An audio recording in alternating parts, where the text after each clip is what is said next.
आओ हम श्राप देते हैं। जिसकी ठोकर से हमारी तपस्या भंग हुई है, तो कल सूर्योदय होने के साथ ही उसकी जीवन लीला समाप्त हो जाएगी। क्षमादान महर्षि, क्षमादान। ऐसा कठोर श्राप मत दीजिए हमें। एक बार धनुष से निकला हुआ बाण लौट सकता है, परंतु हमारे मुख से निकले हुए श्राप का लौटना असंभव है। प्रिय, मेरी रक्षा करो प्रिय, मैं मरना नहीं चाहता। आप रोइए मत स्वामी, जब तक मैं जीवित हूँ तब तक आपको कुछ नहीं हो सकता। महर्षि, भूल मुझसे हुई है। मेरे पति निर्दोष है, फिर उन्हें दंड क्यों? आप मेरे प्राण ले लीजिए, परंतु मेरे पति के प्राण लौटा दीजिए। ये तो असंभव है। हमारे मुख से निकले हुए श्राप को हम तो क्या, स्वयं ब्रह्मा भी नहीं बदल सकते हैं।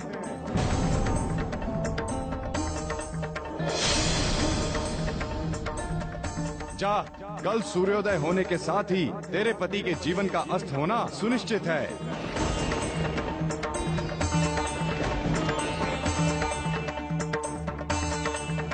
तो कल से सूर्योदय भी नहीं होगा महर्षि, ये इस पतिव्रता का वचन है।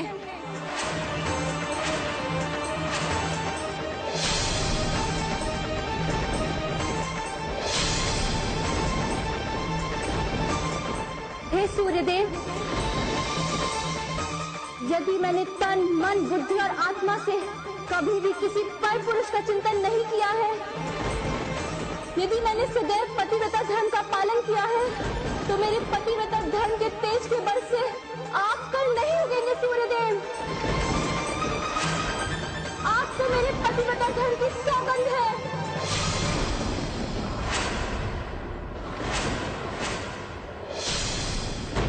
देव, सुमति पतिव्रता नारी है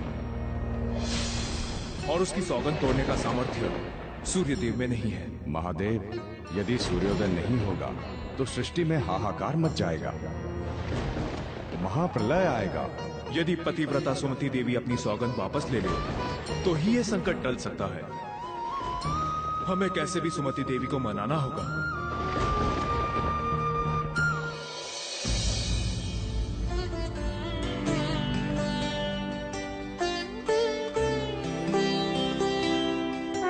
सुमति देवी,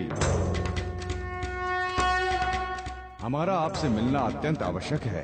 कृपया बाहर आइए।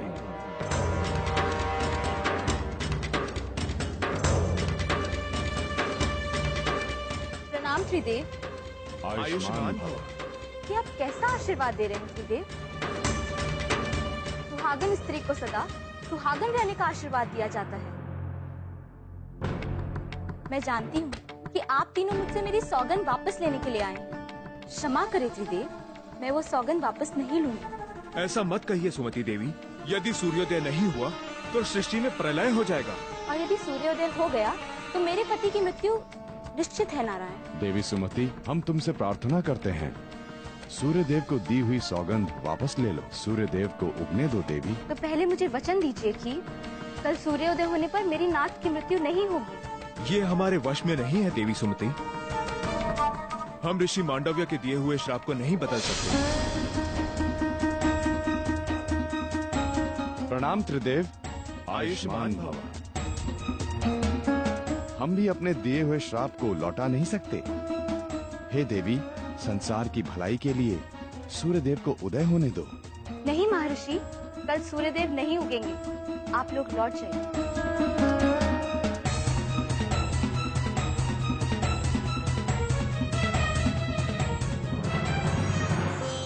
सुमति के संकल्प के आगे ब्रह्मा, विष्णु और महेश भी हार गए। और फिर वही हुआ जिसका सबको डर था। अगले दिन सूर्योदय ही नहीं हुआ। जग में हाहाकार मचने लगा। पक्षी अपने घोंसले में ही रह गए, किसान खेत में नहीं गए और फूल खिलना बंद हो गए। निरंतर संसार का चलने वाला चक्र ही रुक गया।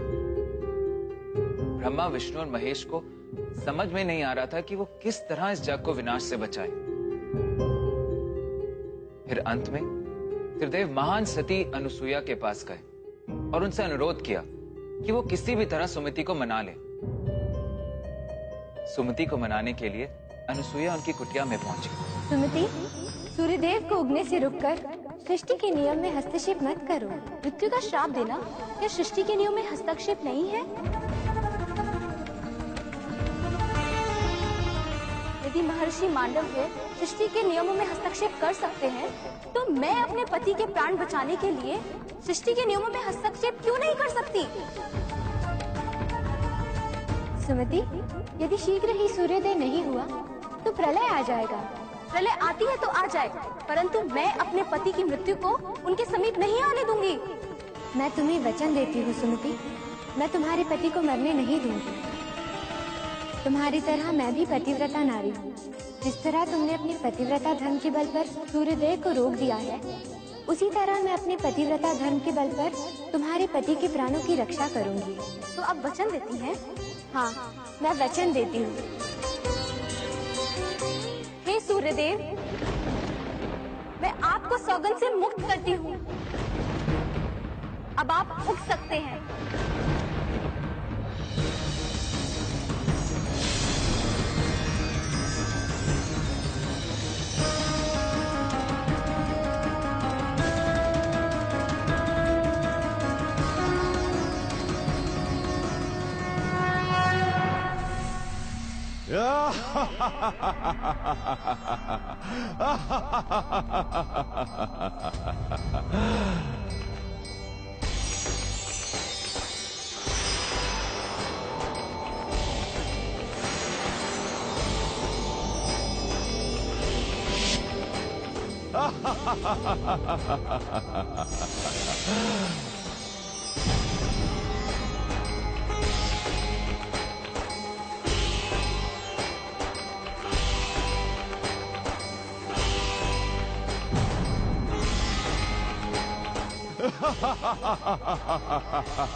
त्रिदेव, ये कैसा रक्षा कवच है जिसे मैं भेद नहीं पा रहा हूँ?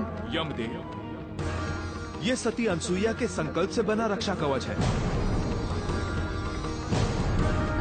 इसे जगत की सर्वोच्च शक्ति भी भेद नहीं सकती। विष्णुदेव, फिर मैं उग्ध श्रवस के प्राण कैसे ले पाऊंगा? उग्ध श्रवास के प्राण लेने का कोई उपाय नहीं है यमराज, कृपया आप लौट जाएं। किंतु ये तो विधि के विधान में हस्तक्षेप होगा महादेव। यमराज, हम विवश हैं। एक पतिव्रता नारी चाहे तो विधि के विधान को भी परिवर्तित कर सकती है।